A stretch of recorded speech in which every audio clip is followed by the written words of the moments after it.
Bonjour, bienvenue sur Leçon de Victoire, le podcast des réussites professionnelles au féminin. Nous vous proposons d'écouter des témoignages de femmes que nous considérons être des rôles modèles par leur trajectoire professionnelle et par leur comportement au travail. Ces femmes nous semblent à la fois inspirantes et accessibles. Dans certains épisodes, ce sont des spécialistes du travail au féminin qui viennent partager leur expertise et leurs convictions. Nous sommes convaincus que vous trouverez dans leur partage d'expérience des clés pour développer votre propre parcours professionnel. Je suis Perrine Corvézier, avec ma complice Amélie Dac, que vous entendrez sur d'autres épisodes.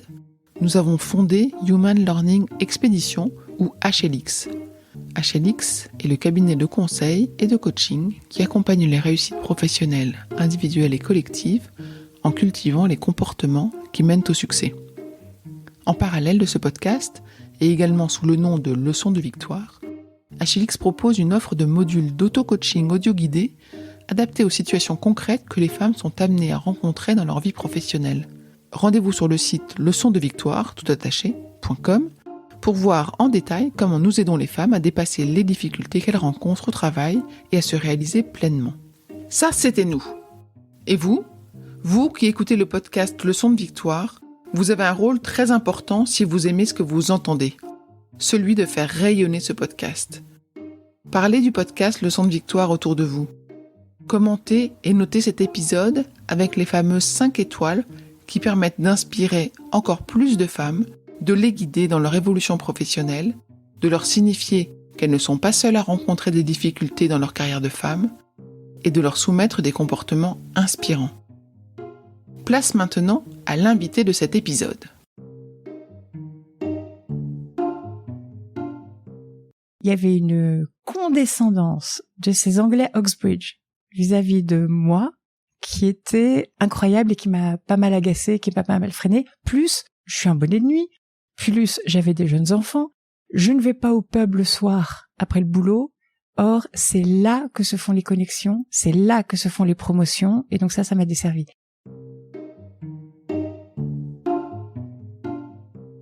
Myriam van der Elst est Chief Engagement Officer chez Epic.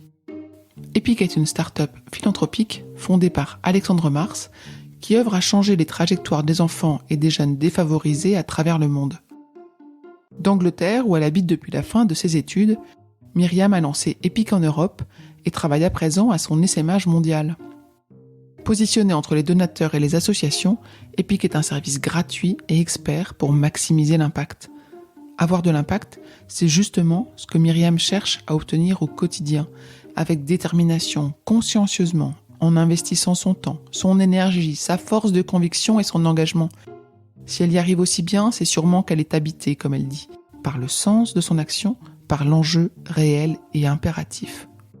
Vous allez entendre une personne exceptionnelle au quotidien, un peu à l'image de cette femme qui décide de gravir le Kilimandjaro alors qu'elle est en période de doute, tout simplement. Notre échange, parfois très émouvant, dévoile le sourire, la gentillesse, la générosité qui caractérise Myriam.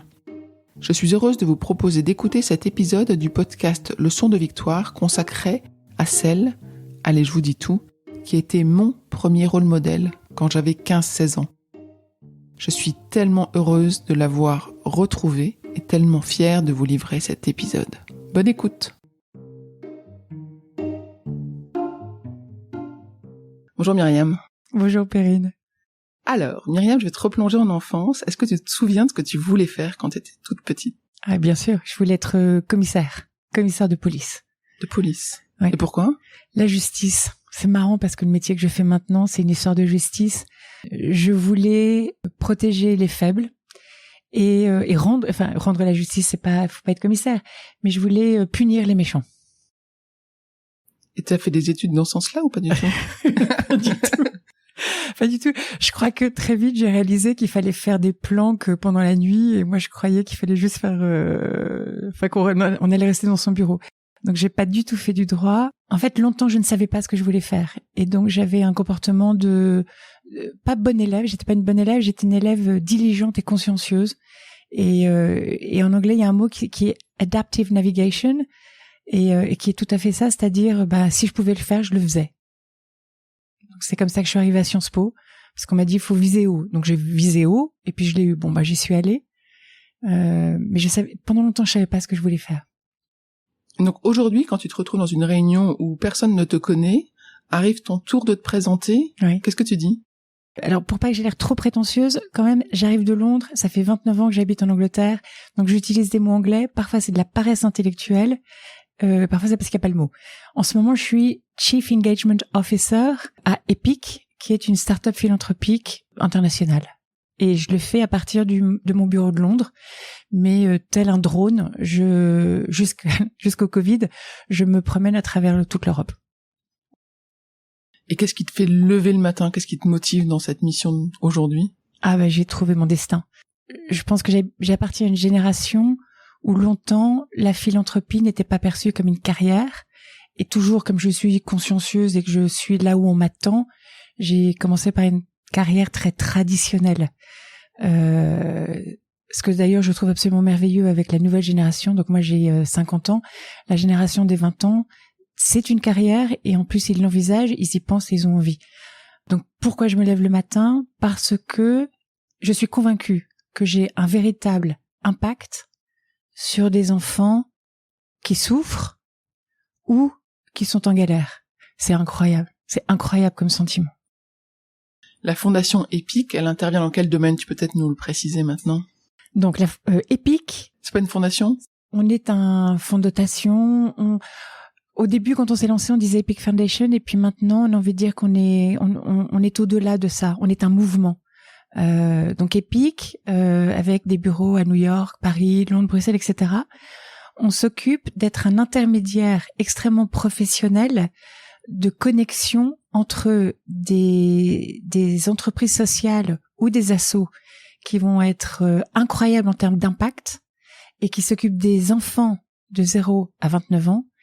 Et en face, nous, que nous soyons des boîtes ou des personnes privées, qui ont envie de donner, mais qui veulent avoir un impact. Donc le but d'Epic, c'est changer la trajectoire de vie pour des jeunes et des enfants qui ont des difficultés partout à travers le monde.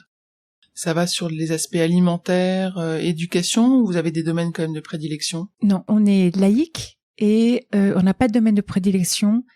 On peut toucher à la protection de l'enfance, l'éducation, la santé, la mobilité sociale. Toute association qui va essayer de donner une chance ou de rétablir l'égalité des chances, mais même au niveau santé et alimentation, à chaque enfant. Donc on va chercher à travers le monde des pépites, des organisations sociales extraordinaires en termes d'impact. Et toi, ton rôle, c'est quoi? Alors, mon rôle, il a beaucoup évolué. J'ai rencontré le fondateur d'Epic, Alexandre Mars, sur un malentendu. C'est-à-dire que je descendais du Kilimandjaro. J'étais en crise de vie, typique. J'étais en crise de vie, donc qu'est-ce que je fais? Je vais monter une montagne. Je redescends de la montagne, j'ai l'impression que je peux tout faire.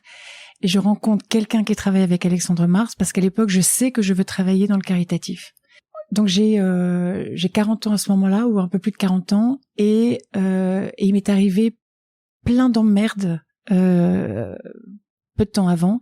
C'est-à-dire que pour mes 40 ans, j'ai eu 2 pleurésies, une embolie pulmonaire, et puis 2 ans après, j'ai 2 cancers du sein au même moment. Et 2 ans après, quand tout va bien, je pars à la montagne. Le premier jour, je me casse l'épaule et je sors de l'hôpital le lendemain, je glisse sur une plaque de verglas et je me casse le coude.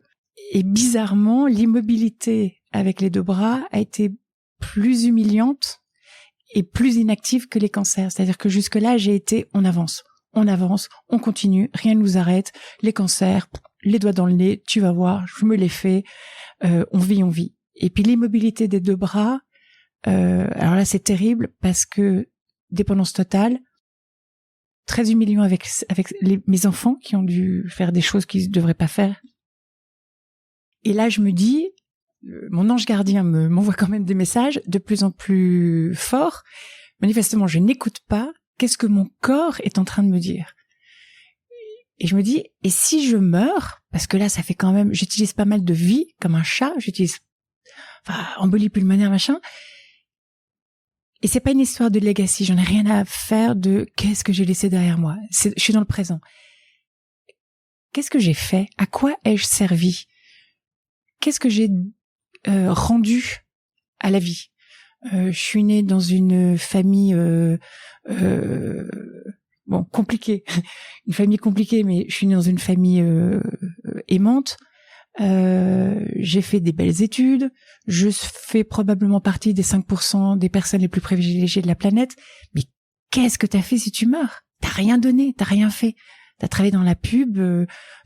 Tous mes copains dans la pub, on n'arrêtait pas de se dire, on bosse comme des ânes, mais pour vendre des produits dont les gens n'ont pas nécessairement besoin. Donc, je décide de bosser dans la philanthropie. Je veux rendre. J'habite Londres et je fais le tour des assos et des charities en disant, je veux bosser à fond, donc il faut qu'elle soit bonne. Et là, je suis un peu déçue. Toutes les charities que je vais voir, et elles sont bonnes en Angleterre. Elles sont vraiment pro. C'est très bien fait, très sérieux. Je me dis, mais la vache, mais elle dure pas 6 mois dans le secteur for profit. La bonne volonté ne suffit pas à faire du travail sérieux. Donc je ne le trouve pas, et donc quelqu'un me dit, ce gars Alexandre Mars fait un truc intéressant, on va voir. Donc je veux me renseigner pour comprendre ce qu'il fait, et là, le gars qui bosse avec lui, Charles-Henri Prévost, qui bosse avec Alexandre, sur la partie investissement, donc il aide Alexandre à gagner de l'argent en investissant, de façon à pouvoir le dépenser sur Epic, puisque Epic, on ne fait jamais payer nos services, on travaille gratuitement, me dit, est-ce que tu veux ouvrir Epic en Europe? On n'a personne. Et donc j'ai lancé Epic de ma cuisine de Londres il y a 6 ans et demi, avec le soutien absolu, total d'Alexandre. C'est-à-dire Alexandre fait 70% du boulot et moi je fais 30% du boulot. Voilà. Donc le soir, ta journée a été une bonne journée. Qu'est-ce qui s'est passé? Soit j'ai rencontré une personne qui est habitée comme moi. C'est rare. Il y a beaucoup de gens généreux, mais être habité, c'est rare, à tel point que je sais, je pense pas que j'ai perdu des amis. Alors je demande beaucoup à mes amis d'avoir la patience de m'attendre parce que je bosse tellement que j'ai disparu. Je suis pas une bonne amie depuis 6 ans. C'est con, hein, je m'occupe des enfants, mais je suis pas toujours là pour mes amis. J'ai pas perdu des amis, mais je sais que je suis tellement convaincue, je suis tellement militante que quelquefois je peux être un peu pushy, je pense. Et je pense que certains amis et connaissances en aura le bol de recevoir mes emails qui disent « Viens à la conférence EPIC, c'est passionnant, tu vas en savoir plus sur les petits-enfants en Inde, etc. » Donc des personnes habitées, c'est extraordinaire parce que ça me donne de l'espoir et ça motive. Une autre façon le soir, c'est quand j'ai eu la journée quelqu'un qui m'a fait un don, qui a dit « Tu sais quoi, on y va » parce que ça, c'est ce qui fait le plus mal. J'ai beaucoup de compliments. Beaucoup de gens qui me disent que vous faites est extraordinaire et puis que c'est incroyable. Tu es une femme inspirante. Oui, écoute, voilà. Les enfants ne vivent pas d'amour et d'eau fraîche. Surtout ces enfants-là, quelquefois, il n'y a pas d'amour. Il n'y a même pas d'eau. Donc voilà, il faut donner. Et j'ai beaucoup de gens qui s'évaporent. Et c'est pas une question de montant, hein. Alors évidemment, plus le montant est important, plus c'est généreux. Mais même la personne qui a pas beaucoup de moyens et qui fait, je trouve ça merveilleux. Et en parlant de montant, ce que je voudrais dire aussi, c'est que c'est marrant, c'est pas parce qu'on est plus privilégié, plus riche qu'on donne plus. Et même, on sait que proportionnellement, plus on est riche, moins on donne. Proportionnellement, on le sait. Pour faire ce que tu fais, donc tu parles de personnes habitées, est-ce que toi, tu as un rôle modèle de personnes, de femmes ou d'hommes qui t'a inspiré justement parce qu'ils étaient habités? Ma mère. Ma mère était extraordinaire. Ma mère m'a appris à donner. Donc j'ai tout appris avec ma mère. Ça a commencé tout petit. Dès l'âge de 8 ans, on faisait des quêtes dans la rue. À l'époque, c'était pour les lépreux. Pour ceux qui ont mon âge, ils vont se souvenir. Donc on avait une petite caisse et je faisais du porte-à-porte. Je viens du nord de la France. 1 heure de voiture de Valenciennes, au milieu de nulle part, près d'un petit village qui s'appelle Condé-sur-Escaut. C'est une région de France d'une extrême pauvreté. Souvent, je dis, c'est la région oubliée de France. Et moi, je viens d'un milieu bourgeois, comparativement extrêmement privilégié. Et on faisait du porte-à-porte. Et puis, comme on habite sur la frontière belge, mes parents me mettaient à la douane, parce qu'on dit moins facilement non à un enfant. Ça a commencé comme ça. Et puis, on habitait vraiment à 1 mètre de la douane belge. Et donc, le nombre de fois où maman a pris littéralement le gratin de la table en disant nous on se débrouillera, il y a des boîtes de conserve. Myriam vient avec moi parce que j'étais la dernière et que on sait bien que les derniers ils disent pas non. Et on allait à 10 mètres sur les marches de l'église à côté de la douane pour donner le gratin à des gens qui avaient été refoulés soit par la France et pas encore acceptés par la Belgique ou inversement. Ensuite, chez nous, on a eu une prostituée, Ginette, qui s'est cachée chez nous parce que son mec la poursuivait. Elle habitait des semaines, peut-être des mois, j'ai pas la notion du temps. On a eu Bernard, qui était séminariste en crise de foi et qui avait besoin d'être ailleurs. Donc, mon modèle, c'est ma mère. Mon influence, c'est mon frère, qui a eu une tumeur au cerveau pendant 10 ans, de l'âge de 8 ans à 18 ans, et qui est mort bêtement dans un accident de voiture, renversé par une voiture, parce qu'il était, à cause de la tumeur, il était à moitié aveugle. Et j'ai jamais de ma vie vu un être humain souffrir autant. Et je veux aider les enfants qui souffrent. Merci de t'être livré comme ça. Est-ce que tu as un allié aujourd'hui? Ah oui, Alexandre Mars. Alexandre Mars, c'est mon bourreau, mon allié, mon ami, et il m'a permis de me réaliser en tant qu'être humain, en tant que femme professionnelle. Alors je voudrais clarifier bourreau parce que oui, et femme professionnelle, en quoi est-ce que tout d'un coup à 50 ans tu es devenue une femme professionnelle grâce à Alexandre? Bourreau parce que j'adore, je me moque de lui énormément quand il m'agace, quand je lui dis je l'appelais le gourou. Mon bourreau parce que il me fait me dépasser en fait. Il est exigeant, il est extrêmement exigeant avec lui-même. Alors si moi je suis habitée, lui je sais pas ce que c'est, et donc il attend tellement de moi et je suis totalement consentante parce qu'en fait il me fait me dépasser, donc ça c'est génial. Il est bourreau comme un coach en sport serait bourreau.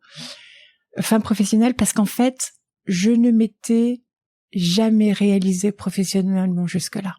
L'œuf et la poule, est-ce que je m'étais pas réalisée parce que ces carrières jusque-là manquaient de sens et que donc j'avais pas envie de me donner à fond? Je sais pas, mais là, quand j'ai rencontré Epic, qui est tellement aligné avec ce que je suis et ce qui est important pour moi, que alors j'ai jamais bossé autant de ma vie, je me défonce. Mes résultats, ça marche. Je pense que je suis assez bonne en ce moment à ce que je fais à Epic.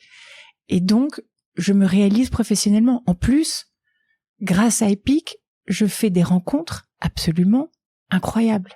Je rencontre des gens. En 6 ans, j'ai rencontré plus. C'est merveilleux. Je vais rencontrer des gens qui ont une forme de pouvoir économique, pouvoir politique, pouvoir culturel, pouvoir social, parce qu'il faut que je les influence, parce qu'il faut que je les convainque, il faut que je les emmène avec nous, mais qui tous me voient arriver avec mes gros sabots de Epic Fondation, donc ils m'acceptent parce que leur cœur est ouvert. Donc je vais rencontrer des gens qui ont du pouvoir et qui ont beaucoup de cœur. Sinon on trouve une excuse pour pas me rencontrer. Donc je pense que je rencontre depuis 6 ans la crème de nos sociétés. Et j'ai beaucoup d'amis qui me disent vieillir c'est compliqué, cette époque est compliquée, la vie est compliquée. Alors je vous ai 2020 évidemment. Et moi je vois que le meilleur des gens, je vois la crème du monde. Donc ça rend heureuse. Est-ce que tu peux nous raconter ta réussite professionnelle qui t'a le plus marqué? Il y a pas photo, c'est épique.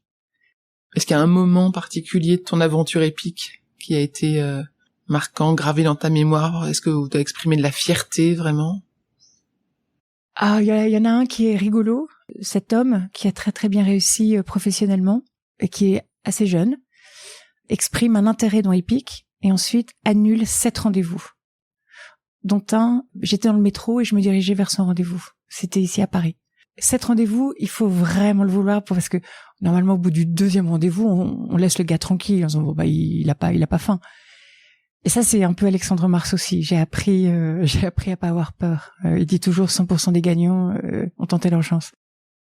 Et au 7e rendez-vous, il a fait un don de 50 000 € et je pense pas que c'est juste parce qu'il était gêné vis-à-vis de moi. Je crois qu'il a compris. Donc ça c'est et puis l'autre, je voudrais en parler parce que je trouve ça extraordinaire. C'est une de nos donatrices qui est une mère célibataire et qui a fait un don de 3 millions. Et je trouve ça dingue.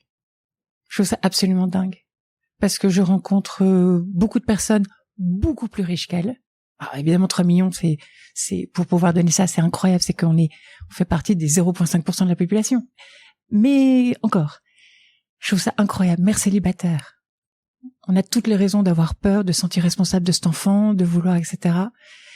Et oui, donc là, je me suis dit, mais les enfants, les associations, les enfants qu'on va pouvoir aider, ouais. Qu'est-ce que tu mets toi pour les convaincre de donner? Tout et plus. C'est quoi tes techniques de négo, d'approche, d'influence? La conviction, point. C'est la conviction. Alors je donne tout, c'est-à-dire que je vais le dimanche voir quelqu'un parce qu'il peut pas me voir avant ou parce qu'il veut que ses enfants écoutent et que les enfants sont disponibles que le dimanche. Je vais passer mes week-ends, j'accepte des dîners, je suis plutôt un bonnet de nuit, mais là je sors, j'accepte toutes les invitations, je vais voir tous les gens, je donne tout et plus. Mais c'est la conviction qui, je pense, qui est contagieuse, qui se transmet. Et ton temps aussi, j'entends. Bah, mon temps, tu le comptes plus? Mon temps, je le compte plus. Je suis contente parce que le danger de travailler dans ce secteur, c'est que on n'en fait jamais assez et il en faut toujours plus. Et il y a tellement de besoins. C'est un peu comme les gens, tous les volontaires. Hein. Une fois qu'on est volontaire, on sait très bien quand vous donnez la main, vous vous faites bouffer le bras. Mais en même temps, plus on se renseigne, plus on connaît le sujet, plus on se rend compte qu'on peut aider, on peut tellement aider. Et les besoins, et puis l'injustice sociale. Enfin, moi, l'injustice qui me frappe le plus, c'est la loterie de la naissance. Ma place privilégiée, littéralement, je n'ai rien fait pour l'avoir, cette place. Rien. C'est une question de naissance, d'être né avec les bons parents, dans le milieu, avec des facilités matérielles, même les talents intellectuels, c'est la loterie de la naissance. Et pendant ce temps-là, c'est marrant, on a tous dans au bureau, on a tous une image qui nous motive. Et moi, c'est l'image de l'enfant abusé par des adultes en ce moment. Ça, c'est mon truc. EPIC s'occupe de plein de causes. Moi, c'est ça. C'est les enfants qui sont abusés. On sait qu'on peut les aider. On peut. Alors, tu me donnes une bonne raison de pas le faire. Moi, je comprends pas. Je reviens sur ta carrière, c'est un peu dur après ce que tu me dis. Non, c'est une carrière, ça. Non. Est-ce que tu as rencontré des obstacles dans ta carrière, toi? On a l'impression que tu es inébranlable quand même, donc c'est ça qui m'intéresse. Ouais, des obstacles, je suis pas conflictuelle, ce qui est d'ailleurs un défaut. Je ne sais pas me mettre en colère et je ne sais pas être rancunière et je ne sais pas m'opposer. Parce que je trouve que c'est une perte d'énergie, en fait. Je trouve que c'est une perte d'énergie incroyable que je préfère mettre ailleurs. C'est peut-être aussi de la couardise. Des obstacles. Non, parce que dans ce cas-là, quand il y a un obstacle, on contourne. Soit on passe au-dessus. Moi, je suis meilleure à contourner que passer au-dessus. Non, j'ai eu 2 scènes, 2 épisodes dans ma vie, dans la pub, qui m'ont profondément marquée. Et puis si, les obstacles, quand même, être française dans une boîte très anglaise, c'était compliqué. 15 ans dans une boîte de pub anglaise qui appartenait à des Américains. Mes pères avaient fait Oxford ou Cambridge. Moi, j'étais française. Et j'ai trouvé que il y avait une condescendance. Je suis encore là-bas. Je suis encore en Angleterre. J'adore.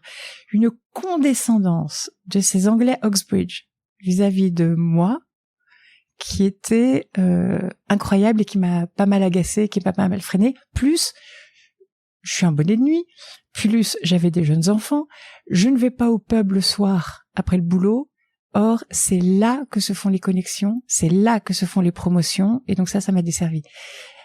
Je voudrais parler des 2 scènes importantes qui m'ont marquée. Il y a très longtemps, je bossais un de mes comptes dans la pub, c'était une grande banque, une grande banque anglaise, britannique, et ils étaient le numéro 1 des cartes de crédit. Et je travaillais sur la stratégie. J'étais planeur stratégique. Et ils me disent, voilà, on va lancer une nouvelle carte de crédit, 19% d'intérêt, pour un nouveau secteur, un nouveau segment que nous appelons en anglais la subprime. Et c'est vachement important parce que le marché de la carte de crédit en Angleterre est totalement saturé. Les Anglais ont entre 3 et 4 cartes de crédit.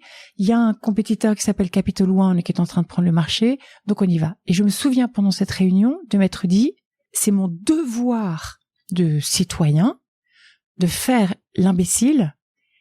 Et je dis, mais pourquoi 19% d'intérêt? Ça veut dire que vous savez que le default rate de remboursement, le taux de défection de remboursement va être très élevé, n'est-ce pas? Oui.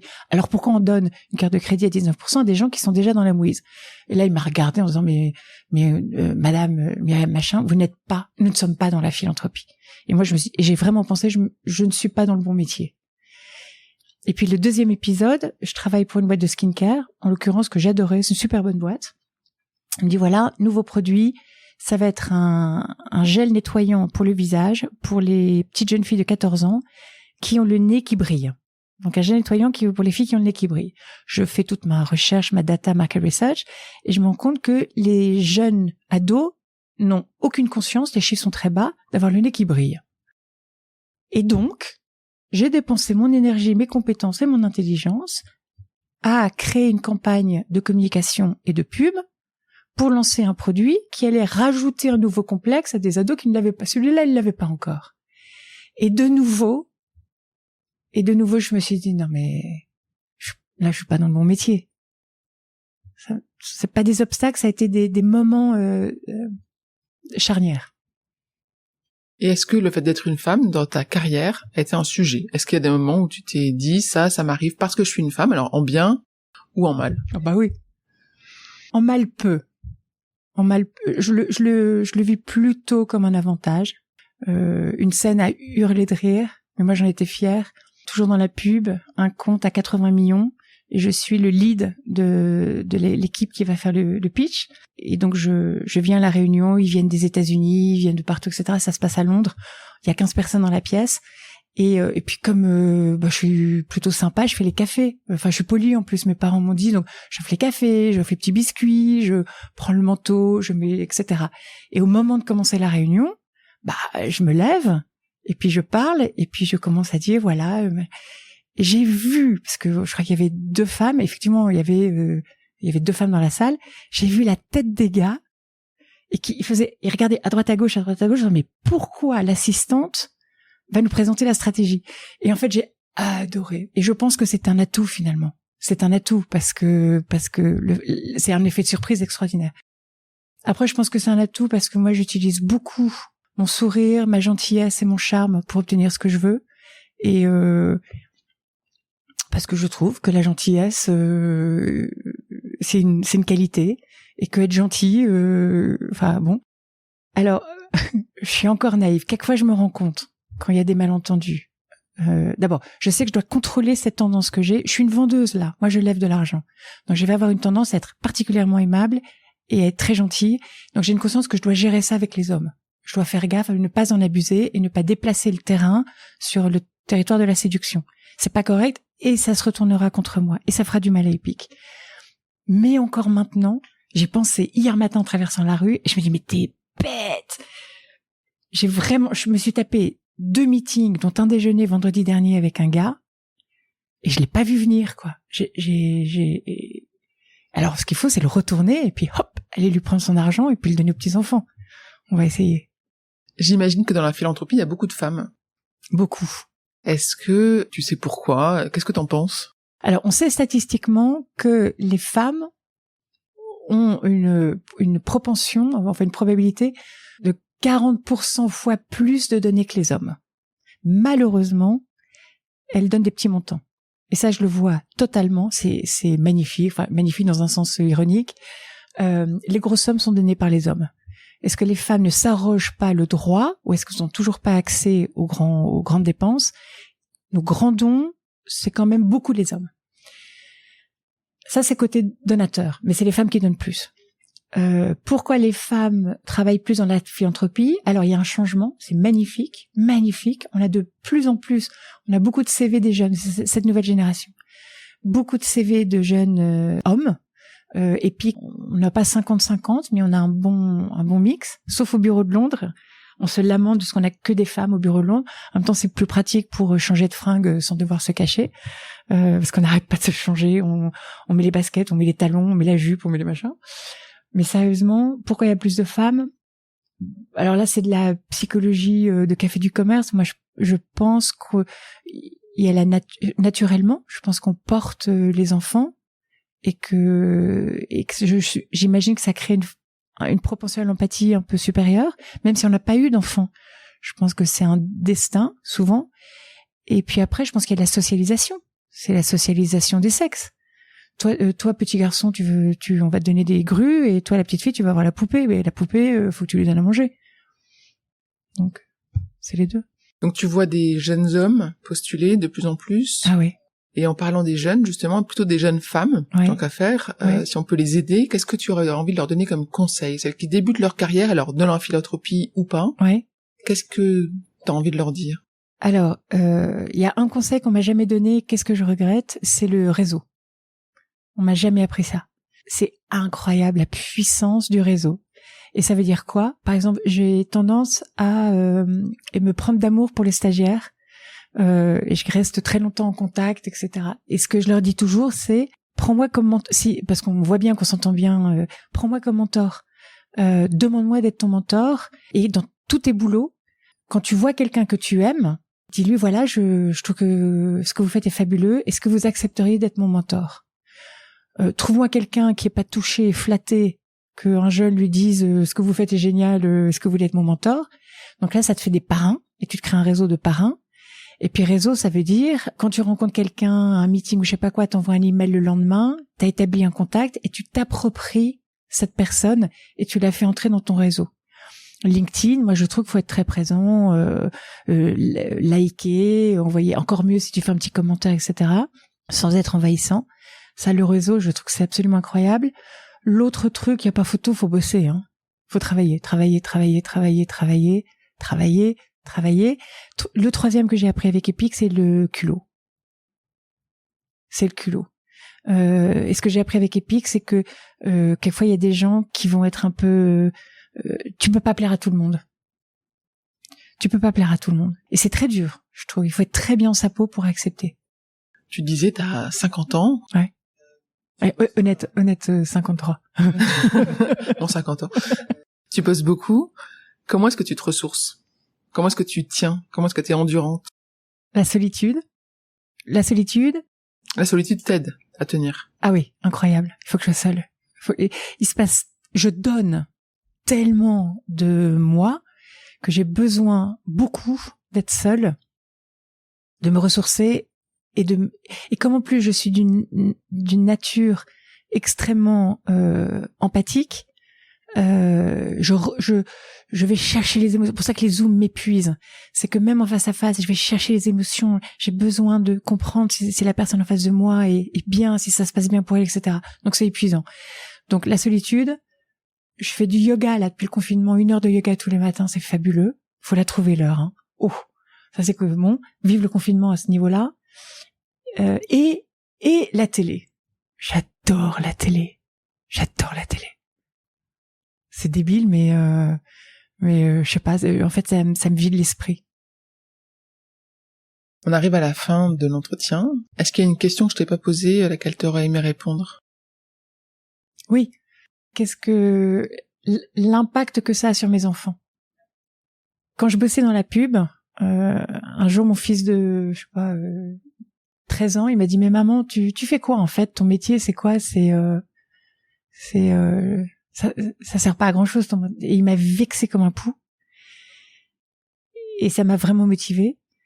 Et j'ai aussi une fille qui maintenant a 20 ans. Et je pense beaucoup à elle. Je pense que lui dire... moi, je pense qu'il faut être indépendante. En termes une femme. L'indépendance financière, économique d'une femme est absolument fondamentale à mes yeux. Mais je pense que lui dire, tu dois travailler, etc., c'est pas ça. Et donc, j'essaie de l'idée par exemple. Et avec un peu de bol, il me voit m'éclater, m'épanouir, être très heureuse et bosser comme une dingue. Et donc, je le fais aussi beaucoup Si attends, je me mets le doigt dans l'œil, ils s'en foutent complètement. Mais je le fais beaucoup aussi pour les inspirer. Merci. Merci beaucoup, Myriam. Merci, Perrine.